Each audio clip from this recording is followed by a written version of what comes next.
الحمد لله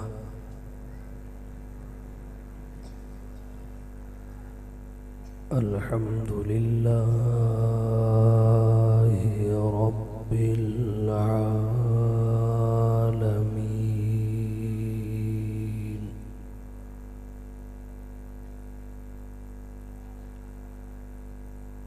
والعاقبة للمتقين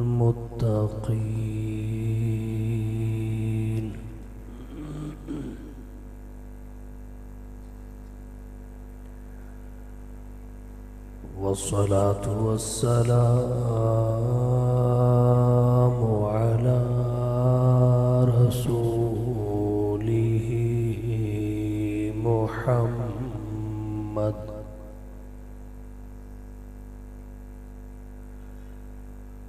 وعلى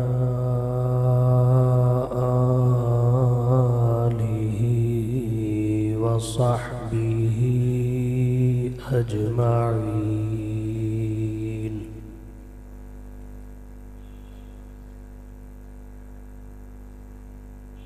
أما بعد فأعوذ بالله من الشيطان الرجيم.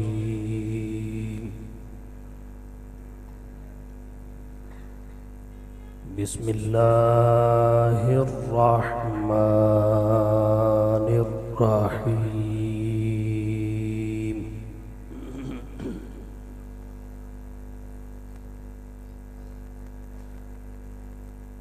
إنا نحن نزلنا الذكر وإنا له لحافظون.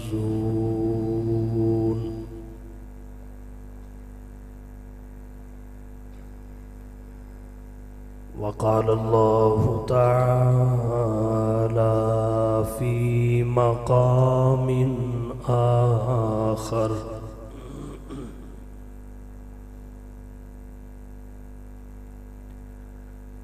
وما أرسلناك إلا رحمة للعالمين.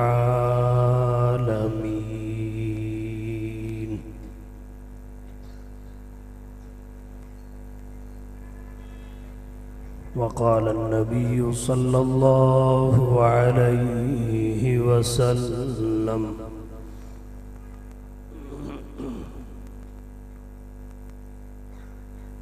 إنما بعثت معلما.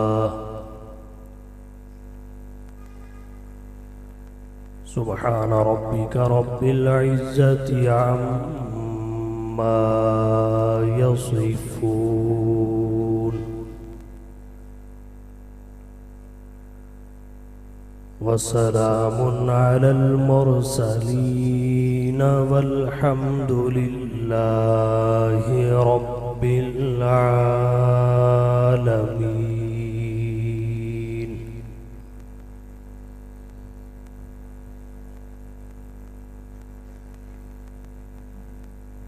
انتہائی واجب الاحترام معزز علماء کرام، مشائخ عظام، عزیز بھائیوں، دوستوں، بزرگوں، طالب علم ساتھیوں،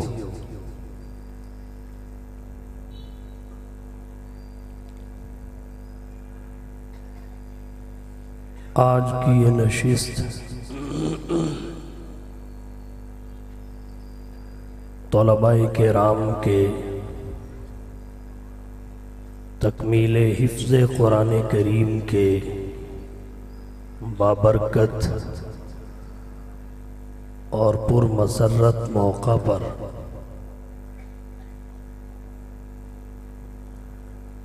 انعقاد پذیر ہے.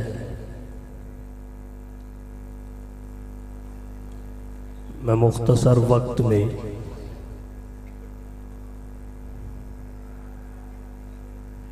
تقریب کی اور موقع کی مناسبت سے چند معروضات پیش کروں گا۔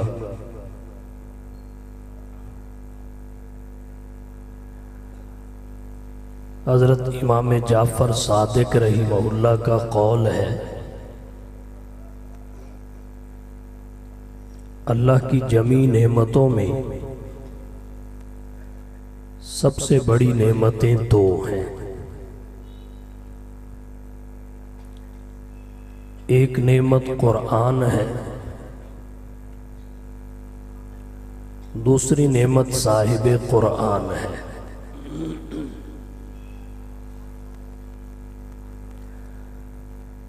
آپ کے ذہنوں میں شاید سوال کھڑا ہو، اللہ کی نعمتیں لاتعداد ہیں، ان تعدوا نعمت اللہ لا تحصوها، ان لاتعداد نعمتوں میں یہی دو سب سے بڑی کیوں ہے؟ اس کی بہت ساری وجوہات میں سے ایک عام فہم وجہ یہ ہے، اللہ نے نزول قرآن اور بعثت صاحب قرآن کے بعد ہدایت کو ہمیشہ کے لیے قرآن اور صاحب قرآن کے ساتھ باندھ دیا ہے۔ باقی کتابوں اور رسولوں پر، انبیاء سابقین پر اترنے والی وحی اور ان نبیوں پر ایمان لانا تو ضروری ہے، ان کا احترام، تعظیم و تکریم تو ضروری ہے، مگر کتابوں میں عمل فقط قرآن پہ کیا جائے گا، نبیوں رسولوں میں اطاعت فقط صاحب قرآن کی جائے گی۔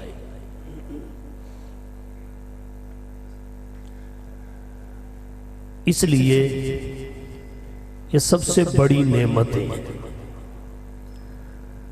چونکہ اللہ کے خزانوں میں ہدایت سب سے قیمتی خزانہ ہے، جسے ہدایت مل گئی اسے سب کچھ مل گیا، اور جو محروم ہدایت ہوا اسے بادشاہت بھی مل گئی تو قابل ترس رہا۔ سب سے قیمتی خزانہ ہدایت کا ہے،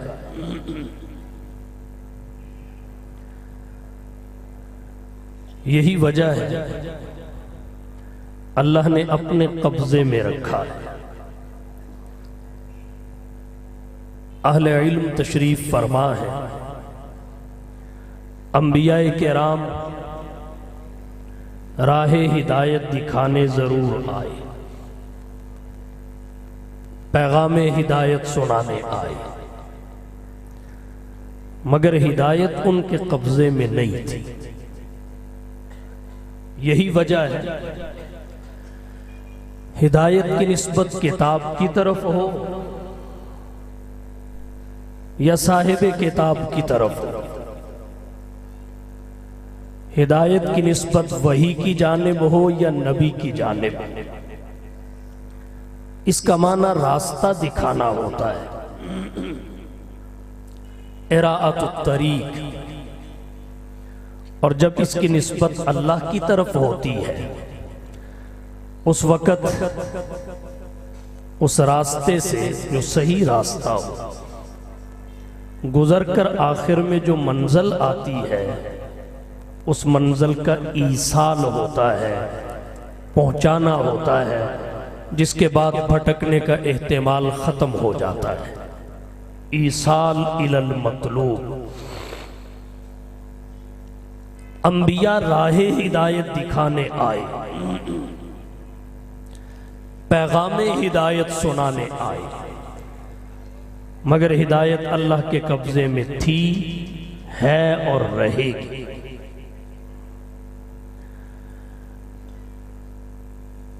اگر کوئی شخص اصرار کرے کہ نہیں، انبیاء کو اختیار تھا، امام الانبیاء کو اللہ نے مختار بنایا، سادی سی بات یہ ہے، انسان کی طبیعت اور فطرت یہ ہے، وہ قیمتی چیز سب سے پہلے اپنوں کو دیتا ہے، اپنوں میں بانٹتا ہے۔ اگر ہدایت قبضے میں ہوتی، کسی نبی کا کوئی عزیز تو محروم ہدایت نہ ہوتا،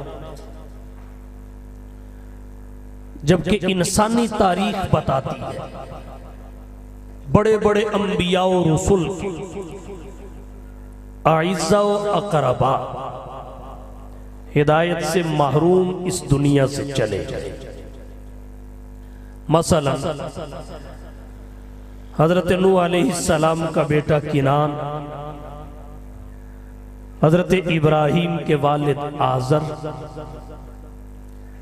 حضرت لوط علیہ السلام کی زوجہ، اور تو اور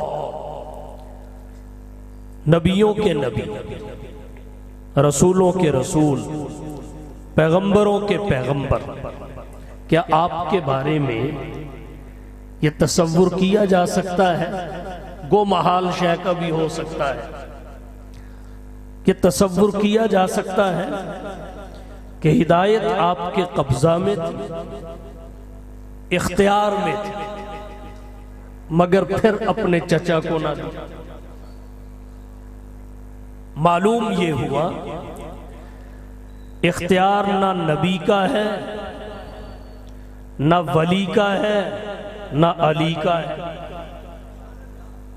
راہ دکھانے والا نبی بھی ہے، ولی بھی ہے، علی بھی۔ ہدایت اللہ کے قبضے میں، سب سے قیمتی خزانہ ہدایت کا ہے، اور ملے گا کہاں سے؟ نزول قرآن اور بعثت صاحب قرآن کے بعد قرآن اور صاحب قرآن سے ملے گا، اور کوئی راہ نہیں۔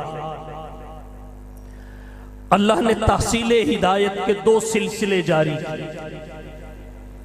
اہل علم نے لکھا ہے، ایک سلسلہ کتاب ہے، کتاب اللہ، دوسرا سلسلہ رجال ہے، رجال اللہ۔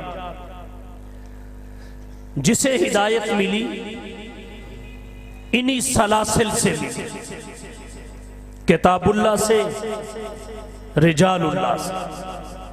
سلسلہ کتاب تمام انبیاء و رسول پر اترنے والی وحی شامل ہے، کتابیں اور صحائف شامل ہیں۔ سلسلہ رجال میں جملہ انبیاء آتے ہیں۔ جب اللہ نے قرآن کریم کو نازل فرمایا، قرآن کریم کے نزول سے تمام آسمانی کتابیں منسوخ ہو گئی۔ اس لیے ہدایت تمام کتابوں میں سے کتاب ناسخ کے ساتھ وابستہ ہو گئی، اور کتاب ناسخ قرآن ہے۔ اسی طرح بعثت صاحب قرآن کے بعد اتباع اور اطاعت فقط صاحب قرآن کی ذات کے ساتھ مخصوص اور محدود ہو گئی، جیسا کہ اللہ نے قرآن میں فرمایا، قل کہیے ان کنتم تحبون اللہ فاتبعونی۔ فاتبعوا النبی نہیں، کوئی بھی نبوت کا دعوے دار اپنی اتباع کی دعوت دے سکتا، فاتبعوا الرسول نہیں۔ اللہ نے فرمایا انہیں کہیے فاتبعونی، میں محمد بن عبداللہ بن عبد المطلب بن ہاشم بن عبد مناف کی اتباع کرو گے تو اللہ کی محبیت بھی مل جائے گی، محبوبیت بھی مل جائے گی۔ نزول قرآن کے بعد، بعثت صاحب قرآن کے بعد اللہ نے ہدایت قرآن اور صاحب قرآن کے ساتھ باندھ دی ہے۔ قرآن سلسلہ کتاب کی آخری کڑی ہے، صاحب قرآن سلسلہ رجال کی آخری کڑی ہے۔ قرآن کتابوں میں عظیم ہے، صاحب قرآن نبیوں میں عظیم ہے۔ قرآن پر وحی ربوبیت ختم ہے، صاحب قرآن پر سلسلہ نبوت ختم ہے۔ قرآن آسمانی کتابوں کی ناسخ ہے، صاحب قرآن جمیع انبیاء کے خاتم ہے۔ قرآن ذو الاعجاز ہے، صاحب قرآن صاحب معراج ہے۔ قرآن کے ایک حرف کی تلاوت پر 10 نیکیاں ملتی ہیں، صاحب قرآن کی ذات گرامی پر ایک مرتبہ درود پڑھنے سے 10 نیکیاں عطا ہوتی ہیں۔ اور کہنا چاہوں گا کتابوں میں قرآن رحمت ہے، وَنُنَزِّلُ مِنَ الْقُرْآنِ مَا هُوَ شِفَاءٌ وَرَحْمَةٌ لِّلْمُؤْمِنِينَ۔ انبیاء و رسول میں صاحب قرآن رحمت ہے، وَمَا أَرْسَلْنَاكَ إِلَّا رَحْمَةً لِّلْعَالَمِينَ۔ حضرت قاضی سلیمان صاحب منصور پوری رحمہ اللہ نے رحمت للعالمین میں لکھا ہے، رحمت کا لقب جمیع انبیاء میں اللہ نے فقط حضور کی ذات گرامی کو عطا کیا ہے، اور کسی نبی کو رحمت کا لقب عطا نہیں ہوا۔ اگر یوں کہا جائے تو بے جا نہیں۔ اللہ نے رحمت کا ذکر انبیاء کے لیے بھی کیا۔ کس طرح کیا کہ ان کی ذات پر نزول رحمت کا بیان فرمایا۔ ذکر رحمت ربک عبدہ زکریہ، محبوب اپنے رب کی رحمت کو یاد کیجئے۔ عبدہ زکریہ، جو اس کے بندے زکریہ پر ہوئی۔ غور کیجئے، زکریہ کو رحمت نہیں فرمایا، ان کے وجود کو رحمت قرار نہیں دیا، ان کے سراپا کو رحمت سے تعبیر نہیں فرمایا، بلکہ ان پر رحمت کا ہونا بیان فرمایا۔ گویا 2 چیزیں ہیں، ایک رحمت ہے جو نبوت بھی ہو سکتی ہے، عنایات نبوت بھی ہو سکتی ہے۔ دوسری چیز ما علیہ الرحمت ہے، جو حضرت زکریہ کی ذات ہے، رحمت اور ہے، ما علیہ الرحمت اور ہے۔ مگر قربان جائیے، جب باری حضور سرور کونین، ساقی کوثر، شافی محشر، ہادی و رہبر، آمنہ کے لال، محبوب رب ذوالجلال، صاحب الحسن والکمال، جناب محمد مصطفیٰ احمد مجتبیٰ، حبیب کبریاء، فخر الانبیاء، سید الورا، شمس الضحیٰ، بدر الدجا، رہبر و رہنما، لا یمکن الثناء، مکین گنبد خضرا، بلغ العلا، کشف الدجا، راحت العاشقین، شفیع المذنبین، خاتم النبیین، رحمت للعالمین کی آئی تو آپ کے وجود کو رحمت قرار دیا، آپ کے سراپا کو رحمت سے تعبیر فرمایا، پھر رحمت ہی نہیں بلکہ رحمت للعالمین فرمایا۔ وما ارسلناک الا رحمت للعالمین، وہ نبیوں میں رحمت لقب پانے والا، وہ نبیوں میں رحمت لقب پانے والا، مراد غریبوں کی برلانے والا، مصیبت میں غیروں کے کام آنے والا، وہ اپنے پرائے کا غم کھانے والا، فقیروں کا ملجا، ضعیفوں کا ماوا، یتیموں کا والی، غلاموں کا مولا، خطا کار سے درگزر کرنے والا، بد اندیش کے دل میں گھر کرنے والا۔ آپ کے وجود کو رحمت قرار دیا، جو عاصی کو کملی میں اپنی چھپا لے، جو عاصی کو کملی میں اپنی چھپا لے، جو دشمن کو بھی زخم کھا کر دعا دے، اسے اور کیا نام دے گا زمانہ، وہ رحمت نہیں ہے تو پھر اور کیا ہے۔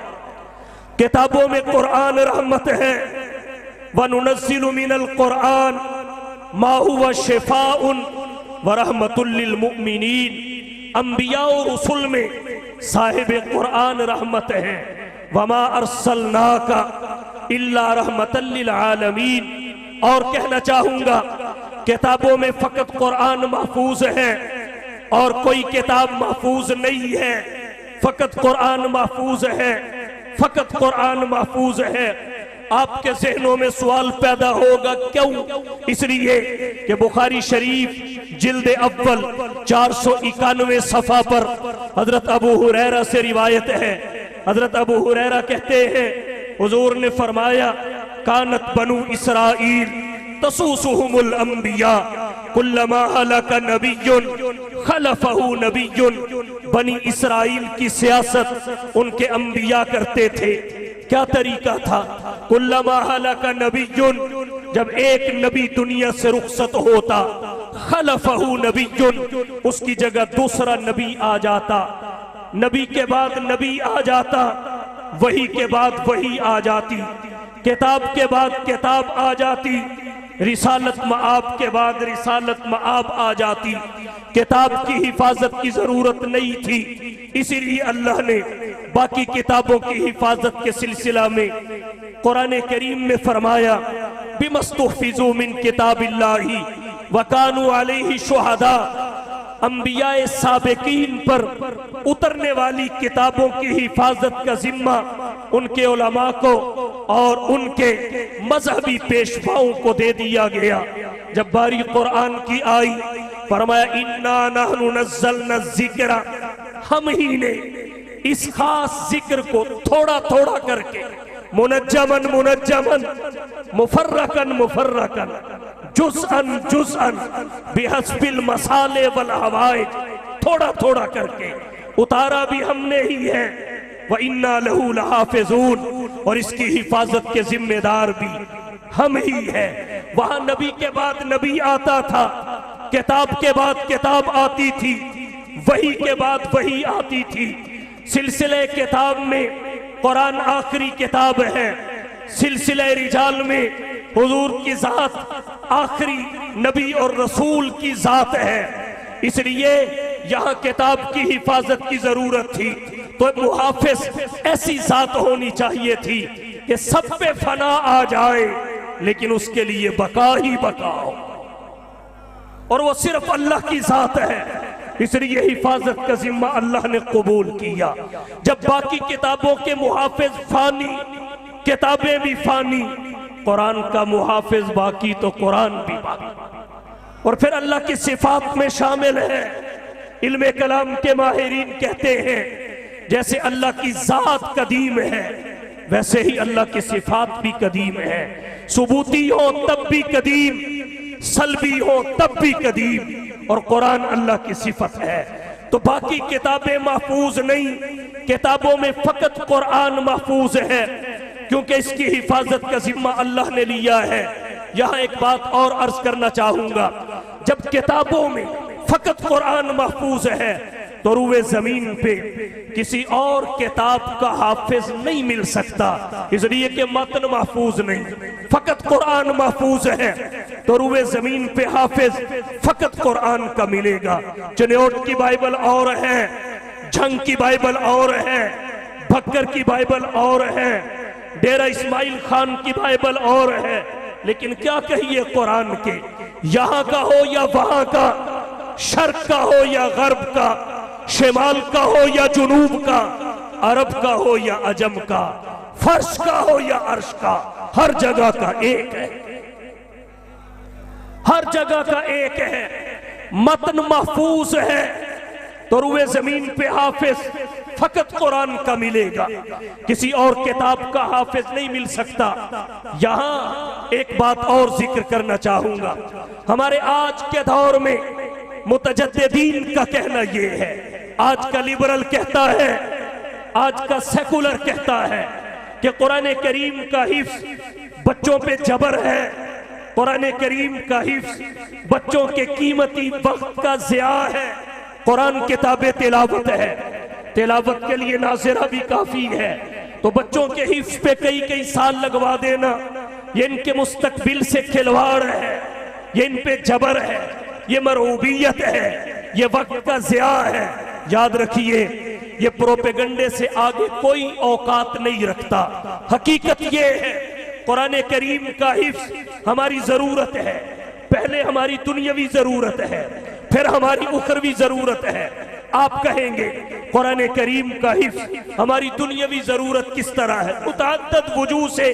نمبر ایک، جس شریعت کے ہم نام لیوا ہیں، جس شریعت کے پیروکار ہیں، جس شریعت پر عمل کے دعوے دار ہیں، اس شریعت کے بعض احکامات ایسے ہیں جن پر حفظ قرآن کے بغیر عمل کرنا ممکن نہیں ہے۔ آپ کہیں گے مثال، ماہ شعبان گزر رہا ہے، رمضان کی آمد ہے، رمضان المبارک میں جس طرح با جماعت تراوی پڑھنا سنت ہے، اسی طرح ختم قرآن فی التراوی یہ بھی سنت ہے۔ ایک مرتبہ ختم قرآن فی التراوی سنت ہے۔ مراقی الفلاح میں امام طحطاوی کا قول ہے، سن ختم القرآن فیہا ای التراوی مرتن فی الشہر علی الصحیح وہو قول الاکثر۔ صاحب ہدایہ نے ہدایہ شریف جلد اول کتاب الصلاة میں لکھا، اکثر المشائخ علی ان السنت فیہا الختم مرتن فلا یترک لکسل القوم۔ معلوم یہ ہوا تراوی الگ سنت ہے، ختم قرآن فی التراوی الگ سنت ہے۔ اب ختم قرآن فی التراوی کی سنت پہ اگر کوئی شخص عمل کرنا چاہے تو بتائیے حفظ قرآن کے بغیر کیسے کرے گا؟ اگر کوئی شخص مصحف سے دیکھ کے نماز میں قرات کرتا ہے، ورق سے دیکھ کے قرآن پڑھتا ہے، موبائل سے دیکھ کے قرآن کریم کی تلاوت کرتا ہے، صاحب ہدایہ فرماتے ہیں یہ مفسد صلاۃ ہے، اس سے نماز فاسد ہو جاتی ہے، نہ تراوی رہی نہ ختم قرآن فی التراوی رہا۔ اب کس طرح اس سنت پہ عمل کیا جائے؟ فقط ایک راہ بچتی ہے، اور وہ راہ کیا ہے؟ حفظ قرآن کی راہ ہے۔ وہ راہ کیا ہے؟ مدرسہ کی راہ ہے۔ وہ راہ کیا ہے؟ قرآن کریم کو یاداشت میں محفوظ کرنے کی راہ ہے کہ قرآن کریم یاداشت میں محفوظ کیا جائے، حافظہ کی بنیاد پہ مصلی پہ کھڑے ہو کر تراوی میں پڑھ کر تراوی کے ساتھ ختم قرآن فی التراوی کی سنت کو پورا کیا۔ حفظ قرآن کے بغیر ممکن نہیں ہے۔ اور کہنا چاہوں گا اعجاز قرآن کے اظہار کے لیے بھی حفظ قرآن ضروری ہے۔ یہ قرآن کا اعجاز ہے، قرآن کا امتیاز ہے کہ پہلی کتابوں کے حفاظ انبیاء ہوتے تھے، پہلی کتابوں کے حافظ نبی ہوتے تھے، اور قرآن کریم کے حافظ نبی کے امتی۔ جیسے پہلی امتوں میں اجتہاد انبیاء کی ذات تک محدود تھا، انبیاء اجتہاد کرتے تھے، ختم نبوت کی برکت سے اجتہاد نبوت سے امت میں منتقل ہوا۔ ایسے ہی کتاب آسمانی پہلے انبیاء کو حفظ ہوتی تھی، پہلی آسمانی کتابوں کے حافظ انبیاء ہوتے تھے، ختم نبوت کی برکت سے اللہ نے قرآن کے حافظ نبی کی امت میں پیدا فرما دیے۔ تو یہ قرآن کا اعجاز ہے۔ اعجاز قرآن کے اظہار کے لیے بھی حفظ قرآن ضروری ہے۔ ایک اور اعتبار سے حفظ قرآن ہماری دنیاوی ضرورت ہے۔ آپ کہیں گے کیسے؟ قرآن کریم کی حفاظت کا ذمہ اللہ نے لیا، مگر ذریعہ انسانوں کو بنایا ہے۔ حفاظت قرآن کا ذمہ اللہ کا ہے، ذریعہ خلق اللہ ہے، عباد اللہ ہے، ذریعہ اللہ نے انسان بنائے ہیں، اور حفاظت قرآن انسانوں نے دو طریقوں سے کی۔ حفاظت قرآن کے دو معروف ذریعے ہیں، ایک ہے حفظ کے ساتھ قرآن کی حفاظت کی جائے، نمبر دو کتابت اور تحریر میں لا کے قرآن کی حفاظت کی جائے۔ ان دونوں ذرائع میں مضبوط ذریعہ حفاظت قرآن کا وہ مارے سے تحریر میں لانا نہیں ہے، وہ الفاظ قرآن کو نقوش کی صورت میں صفحہ کرتاس پہ منتقل کرنا نہیں ہے، بلکہ اپنے سینوں میں جگہ دینا ہے۔ یاد رکھیے قرآن کریم کتابی شکل میں نہیں آیا، قرآن کریم کلام کی شکل میں آیا ہے۔ تبرک بالقرآن فإنہ کلام اللہ وخرج منہ، یہ رب العالمین کا کلام ہے، فرمایا اس سے برکت حاصل کیجئے۔ فإنہ خرج من، فإنہ خرج من، کیونکہ یہ اللہ کی ذات سے نکلا ہے، اللہ کا کلام، رب العالمین کا کلام، رب العالمین نے روح الامین کو دیا۔ تنزیل من رب العالمین نزل به الروح الامین، روح الامین رحمت للعالمین کے پاس لائے، علی قلبک لتکون من المنذرین، رحمت للعالمین نے اصحاب سید المرسلین کے سینوں میں اتارا۔ قرآن کتابی شکل میں بہت بعد میں آیا ہے، اس کا انتقال ابتداً سینوں سے سینوں میں ہوا ہے۔ امام بخاری رحمت اللہ علیہ نے بخاری شریف جلد اول باب کیف کان بدء الوحی میں روایت ذکر کی، جب حضور اہل مکہ کی جلوتوں سے نکل کے، اہل مکہ کی جلوتوں سے نکل کے حرا کی خلوتوں میں قیام پذیر تھے، وہاں اچانک جبریل آئے، آ کے عرض کیا اقرأ بسم ربک الذی خلق، خلق الانسان من علق۔ 5 آیتیں پہلی وحی میں آئی تھی، فرمایا اقرأ بسم ربک، حضور فرمانے لگے ما انا بقارئ، تو جبریل نے کوئی صفحہ سامنے رکھ کے اللہ کے نبی کے سامنے قرآن نہیں پڑھا۔ امام بخاری لکھتے ہیں حضور نے فرمایا فغطنی ثلاثاً، جبریل نے اپنا سینہ میرے سینے سے لگایا، میرا سینہ اپنے سینے سے لگایا، بھینچا، ایک بار نہیں 3 بار بھینچا، غطنی ثلاثاً، اور بھینچنے کی شدت اس قدر تھی خشیت علی نفسی، مجھے اپنی جان کا خطرہ محسوس ہوا۔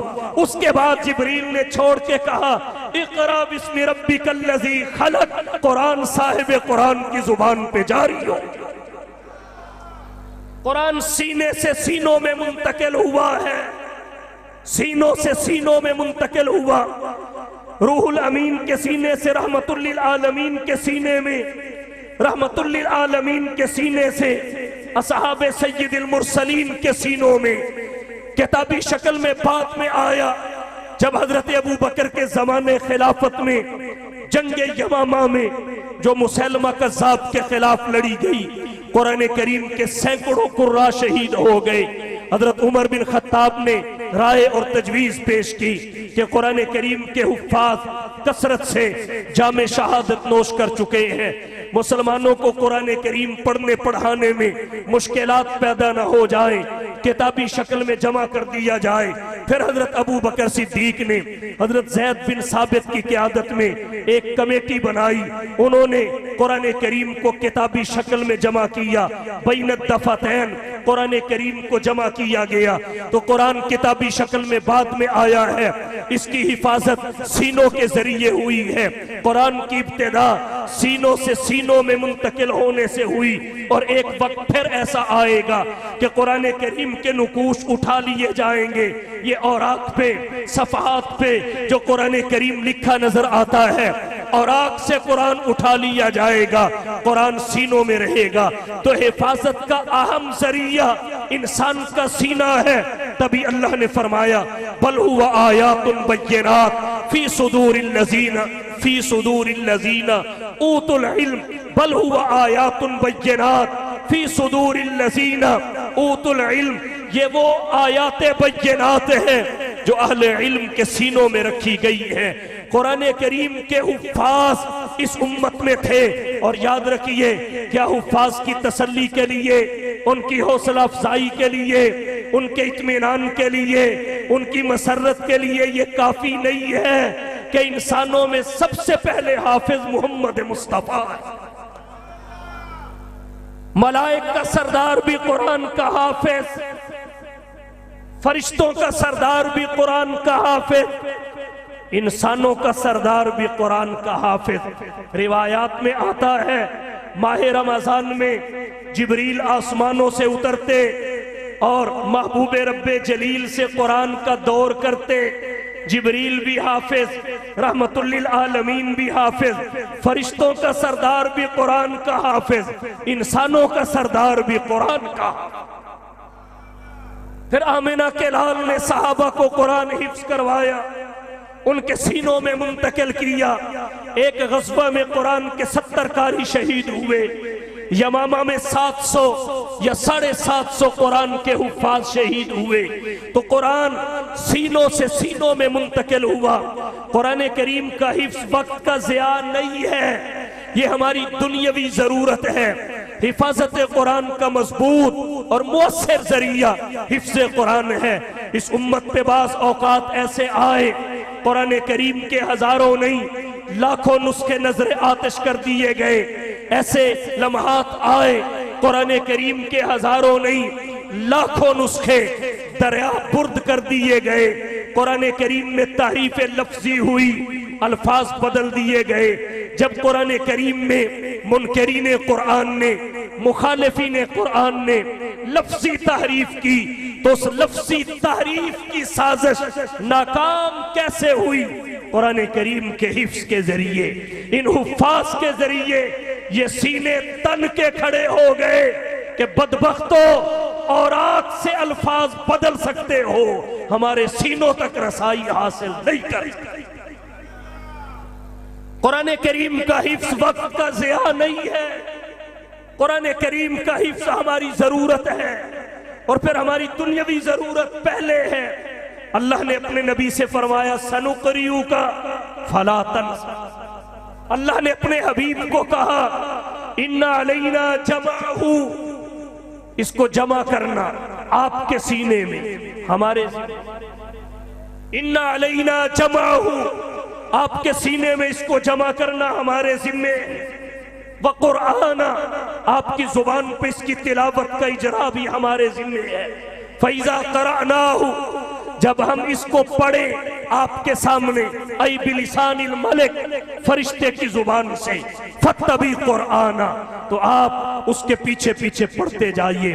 تو قرآن کریم کا حفظ یہ وقت کا ضیاع نہیں، ہماری اولین ضرورت ہے، دنیاوی ضرورت ہے، اور ہماری اخروی ضرورت بھی ہے۔ آپ کہیں گے ہماری اخروی ضرورت کیسے ہے؟ اللہ نے آخرت میں کچھ مقامات ایسے رکھے ہیں، کچھ درجات ایسے رکھے ہیں، کچھ مراتب ایسے رکھے ہیں، ان کی چابی حفظ قرآن ہے۔ اگر انسان جنت میں جائے حافظ بھی ہو تو ان مقامات تک رسائی ہوگی، وگرنہ جنت میں بھی سب کے درجے یکساں نہیں ہوں گے، درجات مختلف اور متفاوت ہوں گے۔ حافظ قرآن غیر حافظ جنتی سے بہت بلند ہوگا۔ تو جنت میں کچھ درجات ایسے ہیں، ان کی چابی حفظ قرآن ہے۔ اگر یہ چابی پاس ہوگی ان کا تالا اور دروازہ کھلے گا اور حافظ ان تک پہنچے گا، وگرنہ وہاں تک رسائی ممکن نہیں ہے۔ بہت سارے مقامات ایسے ہیں، یقال لصاحب القرآن اقرا ورتقی ورتل کما کنت ترتل فی الدنیا فإن منزلک عند آخر آیت تقرؤها۔ وضاحت میں نہیں جاتا، حافظ کا مقام یہ ہے کہ اس کے گریڈ غیر حافظ جنتی سے 6666 گنا بلند ہوں گے۔ ہر آیت ایک درجہ ہے، ہر آیت ایک گریڈ ہے۔ یہ مقامات کیا ہیں؟ یہ مقامات یہ ہیں، من قرأ القرآن فاستظہرہ فأحل حلالہ وحرم حرامہ ادخلہ اللہ الجنہ وشفاہ فی عشرۃ من اہل بیتہ کلہم قد وجبت لہ النار۔ ایک حافظ کو 10 آدمیوں کا کوٹا دیا جائے گا، اس میں خاندان کے جن 10 جہنمیوں کو چاہے گا جہنم سے نکال کے جنت میں لے جائے گا۔ میرٹ کی بنیاد پہ جنت بہت مشکل ہے، فائل کی بنیاد پہ جنت بہت مشکل ہے، کسی کوٹے میں جگہ مل جائے یہ اس کا بہت بڑا فضل ہے۔ اور جن خوش نصیبوں کو کوٹے ملیں گے ان میں ایک خوش نصیب حافظ قرآن بھی ہوگا. یہ وہ درجہ ہے جس کی چابی حفظ قرآن ہے. مسند دارمی میں روایت آتی ہے لو جعل القرآن فی احاب ثم القی فی النار محترق. اگر کسی حافظ کو وقتی طور پہ بدعملی کی وجہ سے جہنم میں ڈال بھی دیا گیا محترقہ، اسے جہنم کی آگ نہیں جلائے گی، اس لیے کہ اس کے سینے میں اللہ کا قرآن ہوگا. لو جعل القرآن فی احاب ثم القی فی النار محترقہ. تو یہ بہت سارے مقامات ہیں جو حضور سرور کونین صلی اللہ علیہ وسلم کی احادیث میں مذکور ہیں. ہماری دنیاوی ضرورت بھی ہے، ہماری اخروی ضرورت بھی ہے. بالکل دل برداشتہ نہ ہو، مرعوب نہ ہو، سینہ تان کے اپنے بچوں کو قرآن کا حفظ کروائیے. اگر آپ کے بچے اس عمر کو کراس کر چکے ہیں جس عمر میں قرآن حفظ کیا جاتا ہے تو پھر یہ آپ ہی کے بچے ہیں. انہیں اپنا ہی بچہ سمجھیے اور ان کے حفظ قرآن کے اخراجات اور اخراجات کا بوجھ اٹھائیے. اللہ آپ کو رحمت اور برکت سے محروم نہیں کرے. بالکل میڈیا کے پروپیگنڈے کا شکار نہ ہو، بالکل شکار نہ ہو. جی یہ قومی دھارے میں نہیں، پتہ نہیں وہ کون سا دھارا ہے جس میں ہم نہیں، پتہ نہیں کون سا دھارا ہے جس میں ہم نہیں. بھلا ہمارے بغیر دھارا مکمل ہو بھی سکتا ہے؟ جبکہ ہمیں پاکستان کا جواب ہی دو قومی نظریہ ہے. جب پاکستان کے مارے سے وجود میں آنے کا سبب ہی لکم دینکم ولی دین ہے، ہندو الگ قوم، ہم الگ قوم. تو پھر بتائیے ہمارے بغیر وہ دھارا کیسے مکمل ہو سکتا ہے؟ یہ مدارس تو اس دھارے کے محافظ ہیں. میڈیا کے پروپیگنڈے سے متاثر نہ ہو. اور پروپیگنڈا کرنے والوں کو کہوں گا تم بھی سوچو. اللہ قرآن میں کہتے ہیں ما سلککم فی سقر. سقر جہنم کا ایک درجہ ہے، ایک وادی ہے، اس میں بڑے بڑے جہنمی ہوں گے. جنتی ان سے پوچھیں گے کون سی چیز لائی؟ قالو، وہ پکار کے کہیں گے لم نکو من المصلین، ہم نماز نہیں پڑھتے تھے. ای لم نکو من المعتقدین للصلاۃ المفروضہ، ہم اس کی فرضیت کا اعتقاد نہیں رکھتے تھے، نمازوں سے دور تھے. ولم نکو من المصلین، ہم طالب علموں کو کھانا نہیں کھلاتے تھے. وَلَمْ نَكُ نُطْعِمُ الْمِسْكِينَ، طالب علموں کو کھانا نہیں کھلاتے تھے. اگر آپ کہیں مسکین کا ترجمہ طالب علم کیوں کر رہے ہو تو چلو وجہ ترجیح ذکر کر دیتا ہوں. اگر کسی کو کسی کفارے میں 60 مسکینوں کو صبح و شام کھانا کھلانا پڑ جائے تو مجھے بتائیے اسے 60 مسکین مدرسے سے ملیں گے یا لاری اڈے سے ملیں گے؟ بولیے 60 مسکین کہاں سے ملیں گے؟ مدرسہ سے یا لاری اڈے سے؟ یہیں سے ملیں گے نا. تو پھر میں کیوں نہ کہوں لم نکن نطعم المسکین، طالب علموں کو کھانا نہیں کھلاتے تھے. وَكُنَّا نَخُوضُ مَعَ الْخَائِضِينَ، اور تبصرہ کرنے والوں کے ساتھ ہو جاتے ہیں. یہ بیٹھا ہوتا ہے چوراہے پہ ایک بندہ، یہ جو چوراہے میں بیٹھا ہوتا ہے نا بیچ چوراہے کے حسن، اور پروپیگنڈا کرتا ہے مدارس اور اہل مدارس کے خلاف. کچھ لوگ اس کے ساتھ ہو جاتے ہیں تو وہ یہ بھی وجہ بتائیں گے ہم مدرسوں کے خلاف تبصرے بڑے. اس لیے انہیں انسان سمجھیے اور پھر انسانوں میں وی آئی پی سمجھیے، کیونکہ حضور نے فرمایا اشراف امتی حملۃ القرآن، میری امت کے وی آئی پی افراد یہ حاملین قرآن ہیں، یہ قرآن کریم کے حافظ اور محافظ ہیں. تو عرض میں نے یہ کیا کتابوں میں قرآن محفوظ ہے. جب کتابوں میں قرآن محفوظ ہے تو روئے زمین پہ حافظ قرآن کا ملے گا، کسی اور کتاب کا نہیں مل سکتا. دوسری بات عرض کرنے لگا ہوں، جب کتابوں میں قرآن محفوظ ہے تو یاد رکھیے مذاہب میں فقط مذہب اسلام محفوظ ہے اور کوئی مذہب محفوظ نہیں ہے۔ کیوں؟ اس لیے کہ کوئی بھی آسمانی مذہب آسمانی کتاب سے ثابت ہوتا ہے۔ جب دیگر آسمانی کتابیں ہی محفوظ نہیں تو دیگر مذاہب بھی محفوظ نہیں۔ آسمانی کتب میں قرآن محفوظ ہے تو آسمانی مذاہب میں فقط اسلام محفوظ ہے۔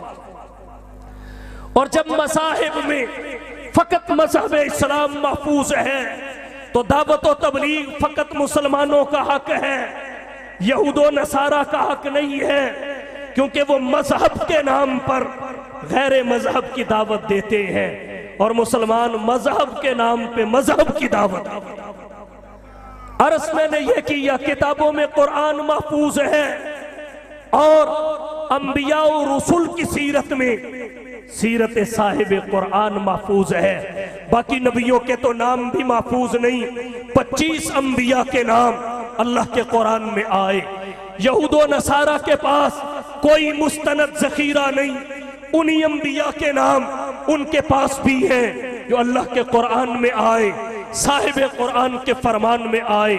سب نبیوں کے نام بھی محفوظ نہیں، لیکن آمینہ کے لال کی شان کے کیا کہیے، آپ کی ایک ایک ادا محفوظ ہے۔ تعلیمات تو تعلیمات رہی، وہ تو معمول بیہا ہیں، آپ کی ادائیں جن میں آپ کی خصوصیات بھی ہیں انہیں ہم اپنی عملی زندگی میں نہیں لا سکتے۔ آپ کے عارضہ کے تحت صادر ہونے والے افعال جن میں نیند کا عارضہ بھی ہے، صحف کا عارضہ بھی ہے، آپ کی طبیعت کے تحت وجود میں آنے والے افعال، ایک ایک ادا آمینہ کے لال کی محفوظ ہے۔ دنیا ششدر اور حیران ہے، یہاں تک حفاظت کا غیبی اور تکوینی انتظام کہ آمینہ کے لال کا بچپن کتابوں میں محفوظ، جوانی کتابوں میں محفوظ، بڑھاپا کتابوں میں محفوظ، اعطاء نبوت سے پہلے کے ایام کتابوں میں محفوظ، اعطاء نبوت کے بعد کے ایام کتابوں میں محفوظ، آمینہ کے لال کے غزوات و فتوحات کتابوں میں محفوظ، ضرب و حرب کے آلات کتابوں میں محفوظ۔ اہل علم نے لکھا ہے اللہ کے نبی کی 11 تلواریں تھی، سب کے نام کتابوں میں محفوظ ہیں۔ معصور، العزب، ذوالفقار، القلی، الحطف، البتار، المقسم، القذیب، الرسوب، السمسامہ، اللہیب، نبی کی 7 زرہیں سب کے نام کتابوں میں محفوظ۔ ذات الفضول، ذات الوشا، ذات الحواشی، السادیہ، الفضہ، البتراء، الخریق، نبی کی 6 کمانیں سب کے نام کتابوں میں محفوظ۔ الزوراء، الروحا، الصفراء، شوہت، الکتوم، السداد، نبی کے 5 نیزے پانچوں کے نام کتابوں میں محفوظ۔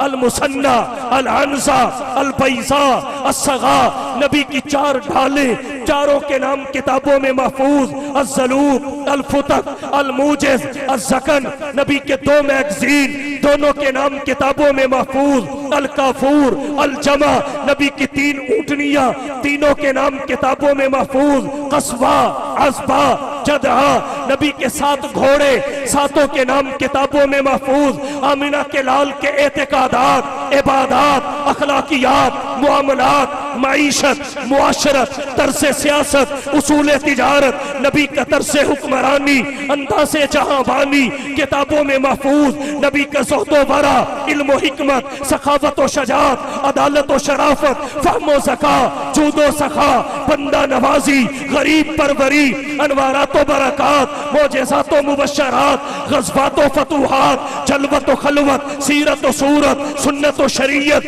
نبوت و رسالت اور ختم نبوت کتابوں میں محفوظ۔ نبی کا حلیہ، چہرہ انور کی حشاشت و بشاشت، فرحت و مسرت، وجاہت و ملاحت، لمعانیت، نورانیت اور لطافت کتابوں میں محفوظ۔ آمینہ کے لال کے احوال، غریبی و امیری، جوانی و پیری، گدائی و بادشاہی، مستی و پارشائی، امن و جنگ، امید و ترنگ، رنج و راحت، حزن و مسرت کتابوں میں محفوظ۔ آمینہ کے لال کے معقولات، زندگی بھر کے کھائے ہوئے کا وزن 4 من 20 سیر کتابوں کتابوں میں محفوظ آمینہ کے لال کے 21 سفید بالوں کی تعداد کتابوں میں محفوظ، الغرض دھرتی کائنات پر واحد ہستی حضور سرور کونین، ساقی کوثر، شافی محشر، ہادی و رہبر، آمینہ کے لال، محبوب رب ذوالجلال، صاحب الحسن والکمال، جناب محمد مصطفیٰ احمد مجتبیٰ،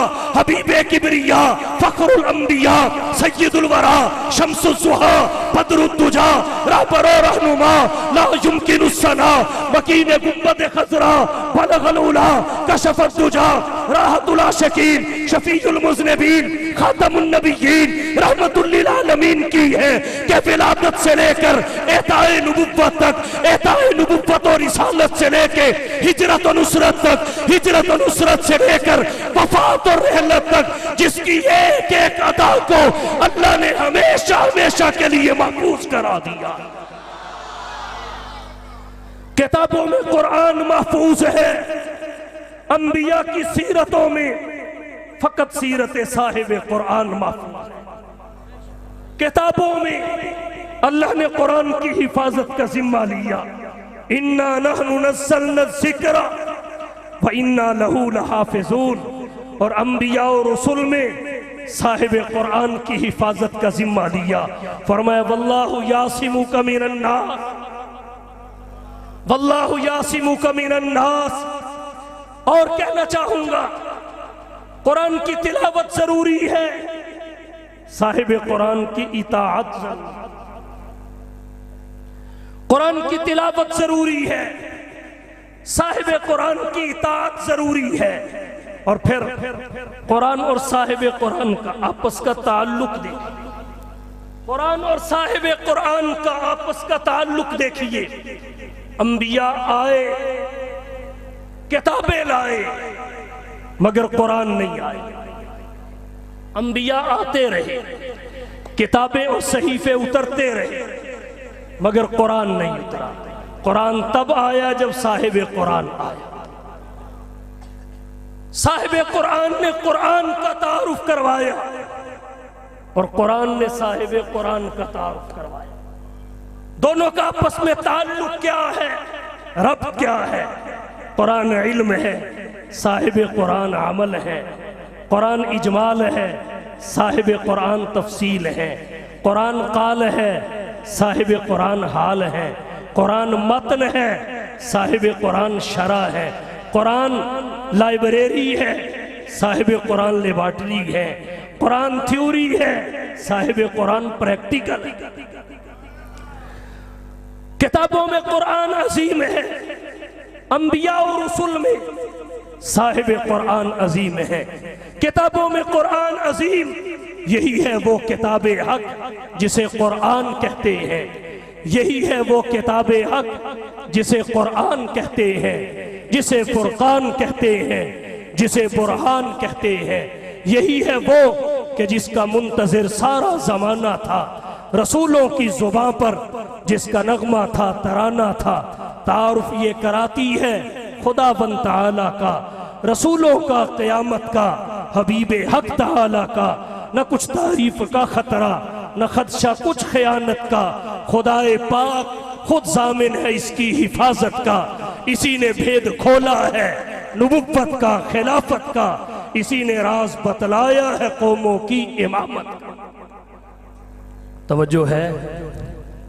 میں نے عرض یہ کیا کتابوں میں قرآن عظیم، انبیاء و رسول میں صاحب قرآن عظیم، خلق کے سرور شافی محشر، خلق کے سرور شافی محشر صلی اللہ علیہ وسلم، مرسل داور خاص پیغمبر صلی اللہ علیہ وسلم، نور مجسم نیر اعظم سرور عالم مونس آدم، نو کے ہمدم خضر کے رہبر صلی اللہ علیہ وسلم، رہبر موسیٰ ہادی عیسیٰ، تارک دنیا شافع عقبہ، ہاتھ کا تکیہ خاک کا بستر صلی اللہ علیہ وسلم، راہ میں کانٹے جس نے بچھائے، گالیاں دی پتھر برسائے، اس پہ چھڑکی پیار کی شبنم صلی اللہ علیہ وسلم، سم کے عوض دارو شفا دی، تان سنے اور نیک دعا دی، زخم سہے اور بخشا مرہم صلی اللہ علیہ وسلم بحر سخاوت کان مروت بحر سخاوت کان مروت شافی امت بحر سخاوت کان مروت کتابوں میں قرآن عظیم ہے انبیاء و رسول میں صاحب قرآن عظیم ہے اور آخر میں ایک بات اور عرض کرنا چاہوں گا قرآن کی نسبت میں بھی اللہ نے عزت رکھی ہے غلاف کو دیکھیے کپڑے کو دیکھیے ریحل کو دیکھیے غلاف بہت قیمتی کپڑا نہیں ہوتا روپے پیسے کے لحاظ سے قرآن کی نسبت اونچا کر دیتی ہے ریحل بہت قیمتی لکڑی نہیں ہوتی روپے پیسے کے لحاظ سے قرآن کی نسبت اونچا کر دیتی ہے کاغذ بہت قیمتی نہیں ہوتا روپے پیسے کے لحاظ سے جس پہ قرآن لکھا جاتا ہے یوں آنکھوں کے سامنے لائیے ادھر سے ادھر کی دنیا نظر آتی ہے بہت قیمتی نہیں ہوتا مگر قرآن کی نسبت اونچا کر دیتی ہے اللہ نے قرآن کی نسبت میں بھی عزت رکھی ہے صاحب قرآن کی نسبت میں بھی عزت رکھی ہے صاحب قرآن کی نسبت نے مکہ کو مکرمہ بنایا مدینہ کو منورہ بنایا کدو کو شرافت کے ساتھ جوڑ دیا صاحب قرآن کی نسبت نے عرب کے بدوؤں کو تہذیب و تمدن کا امام بنایا جو اہلِ عرب کو مقام صحابیت پہ پہنچایا صحابہ کرام کا جو مرتبہ اور مقام ہے مصطفیٰ کی نسبت کا اس میں بہت بڑا دخل ہے تو عرض میں نے یہ کیا قرآن کی نسبت میں بھی عزت ہے صاحب قرآن کی نسبت میں بھی عزت ہے آئیے ہم قرآن اور صاحب قرآن سے اپنی نسبت اور تعلق کو مضبوطی عطا کریں پھر اللہ کا نزول قرآن سے بھی ایک منشا ہے بیست صاحب قرآن سے بھی اللہ کا ایک منشا ہے نزول قرآن سے اللہ کا منشا کیا ہے ہدایت فرمایا ھدی للناس قرآن پوری انسانیت کے لیے پیغام ہدایت ہے اپنی جلوت اور خلوت انفرادی اور اجتماعی زندگی قرآن کریم کی تعلیمات کے سانچے میں ڈالنے کی ضرورت ہے اللہ کا منشا نزول قرآن سے کیا ہے ہدایت اور بیست صاحب قرآن سے کیا ہے صاحب قرآن کی اتباع اور اطاعت آئیے ہم قرآن کریم کو پڑھتے ہیں اپنے بہت سارے فوائد اور دنیاوی مقاصد کے لیے جن میں ایک مقصد دکان اور مکان کی خیر و برکت بھی ہے ایک مقصد امراض سے شفا یابی بھی ہے جادو ٹونے کا علاج بھی ہے اور بہت سارے مقاصد ہیں ناجائز نہیں ہیں مگر اللہ نے جس مقصد کے لیے قرآن اتارا اس مقصد کا نام ہدایت ہے صاحب قرآن کی بیست سے اللہ کا منشا کیا ہے اتباع اور اطاعت قل ان کنتم تحبون اللہ فاتبعونی وما ارسلنا من رسول الا لیطاع باذن اللہ آئیے اللہ کا منشا قرآن سے بھی سمجھے نزول قرآن سے سمجھے بیست صاحب قرآن سے سمجھے اور جب یہ منشا سمجھ میں آ گیا پھر کایا پلٹنے میں دیر نہیں لگتی آخر میں یہی کہہ کے بات مکمل کر رہا ہوں گر کرنی ہے جہانگیری محمد کی غلامی کر گر کرنی ہے جہانگیری محمد کی غلامی کر عرب کا تاج سر پر رکھ خدا بندے عجم ہو جا محمد کی غلامی کر تو بھی سیکھ جائے گا جہاں بینی جہانگیری جہاں بانی جہاں داری وآخر دعوانا ان الحمدللہ رب العالمین